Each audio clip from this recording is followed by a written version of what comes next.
ऐसे कितने हजारों लाखों इस देश में जिनका आधार कार्ड नहीं है। मोहित नाम है। मेन रहने वाला कहाँ का है तू? उदयपुर का ही है पिता। ये मैं व्लॉग वैसे डालना नहीं चाह रहा था, पर मुझे मजबूरी में डालना पड़ा।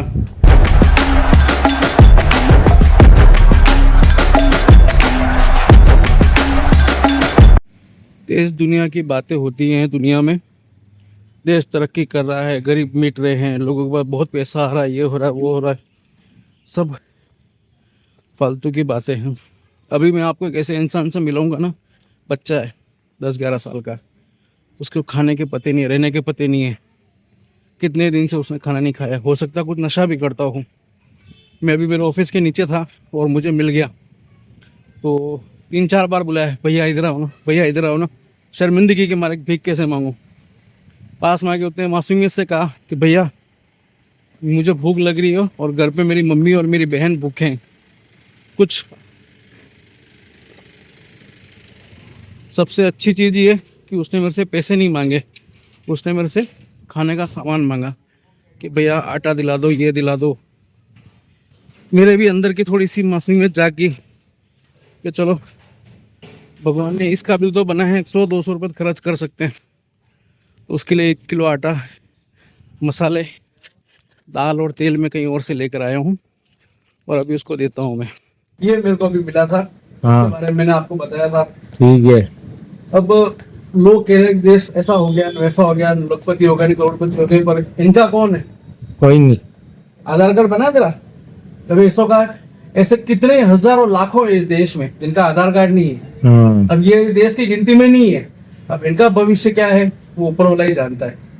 आज ये मुझे मिल गया, तो मेरे से जो मेरी औकात थी, मैंने जो मदद कर सकता था वो की है। हाँ, मदद तो 100-250 रुपए की मदद करना कोई मदद नहीं होती। हाँ, सही बात। मदद नहीं है, इसकी जिंदगी नहीं संवारती है। सही बात। पर चलो, मेरी जितनी हैसियत थी उतना मैंने किया है। बस ठीक पर है। एसओ की क्या कंडीशन है इस देश में?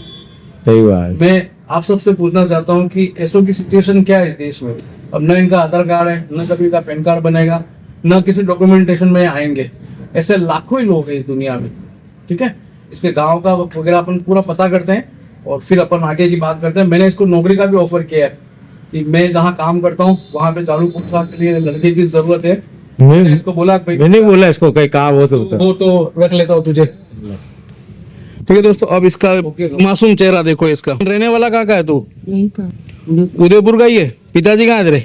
पिताजी नहीं, पिताजी गुजर गए। पिताजी गुजर गए और मम्मी और तू है। और कौन है घर में? एक बहन है। एक छोटी बहन है।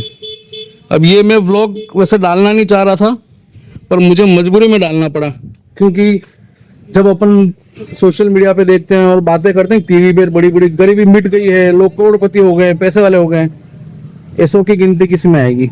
इसको मैंने जॉब का ऑफर किया है, मैं जहाँ नौकरी करता हूँ वहाँ पे। अब देखते हैं आगे क्या होता है। हमारे मित्र आ गए पुष्कर जी, तो उनसे भी बात करते हैं।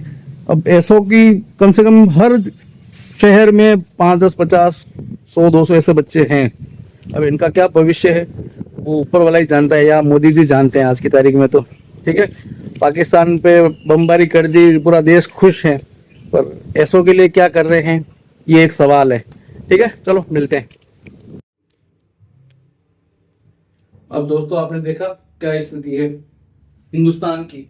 आज हम सब लोग खुश हो रहे हैं, अरे पाकिस्तान पे बम फोड़ दिए, बम फोड़ दिए, पर जो बम अपने देश में फूट रहा है ना, ये जनसंख्या वाला।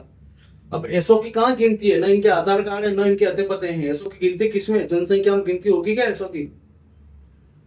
बड़ी दयनीय स्थिति है ऐसे कंडीशन में अपने देश की। अब क्या कर सकते हैं? जितने भी बड़े बड़े नेता, खूब लाखों एनजीओ हैं गौ सेवा के लिए या गौशाला के लिए, लाखों एनजीओ हैं। बच्चों के लिए लाखों एनजीओ खुले हुए हैं, पर पता नहीं क्यों ऐसे बच्चे आपको हर शहर में, हर चौराहे पर, हर मोहल्ले में 2-4 बच्चे ऐसे मिल ही जाएंगे। क्या करें ऐसो का? समझ में नहीं आता है। एक बहुत बड़ा संकट है ये, ठीक है। अभी जैसे अभी आपने बात सुनी थी, 5 लाख ऐसी महिलाएं जिन्होंने हिंदुस्तान में हैं और पाकिस्तानी आदमी से शादी की है, उनके 5-5 बच्चे हैं। तो ये जनसंख्या का बूम कहाँ जा रहा है? और जनसंख्या प्रति जगह तो अपनी इतनी है और लोग हो गए इतने, तो कैसे एडजस्टमेंट करेंगे अपन? बहुत सोचने की बात है। ये छोटा सा ब्लॉग मैं इसीलिए बना रहा हूँ क्योंकि मुझे ये चीज़ मिल गई, एकदम से दिख गया है बच्चा, और उससे मैंने बात की, और सबसे बड़ी चीज़ क्या, अधिकतर जो लोग ऐसा होता है ना, पैसे मांगते हैं। मैं पैसे कभी किसी को नहीं देता हूँ। कभी कहीं सड़क पे कोई मिल जाता है, भैया पैसे दे दो, मैंने कहा क्यों चाहिए पैसे, कि भूख लगी है। मैंने कहा चल खाना खिला देता हूँ। मेरे गुरुदेव थे, मतलब बिजनेस गुरुदेव, मेरा बिजनेस गुरुदेव थे, भैया थे मेरे, अभी भी हैं। उन्होंने मुझे ये चीज़ सिखाई है कि दो तो इतना दो कि अगला एक समय पेट भर के खाना खा सके, उसको खाना खिला दो आप। यही सबसे बेस्ट है। अभी भी ये बच्चा मुझे मिला था, इसने मेरे से पैसे नहीं मांगे, इसने बोला कि भैया भूख लग रही है, कुछ खिला दो मुझे। मैंने कहा चल लो खिला देते हैं। ऐसे ही कभी कभार आप भी कर लिया करो। पर सोचने वाली बात यह है कि ऐसे बच्चे इस दुनिया में कितने हैं, हिंदुस्तान में कितने ऐसे बच्चे हैं जिनका कोई वारिस ही नहीं है। सोचने वाली बात है, सोचना जरूर। और कोई अच्छी राय हो आपकी तो कमेंट बॉक्स में ज़रूर बताना, ठीक है। मिलते हैं।